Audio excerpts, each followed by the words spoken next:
আমি একটাই প্রার্থনা করি, আমাকে অব্যাহতি দিন দিদি, আমি আর পাচ্ছি না। ধন্যবাদ।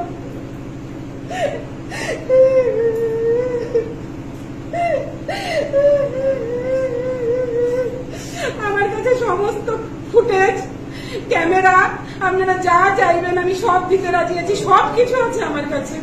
আমি আমার পঞ্চায়েত সমিতির মানে মেম্বার যিনি অর্জুন হাসদা, ওনাকে আমি সব পাঠিয়েছি। ওনার নামে অভ্যক্ত ভাষায় কথাবার্তা আমার পঞ্চায়েত মেম্বার এখানে বসেছিলেন, ওর কাছ থেকে শুনতে পারি।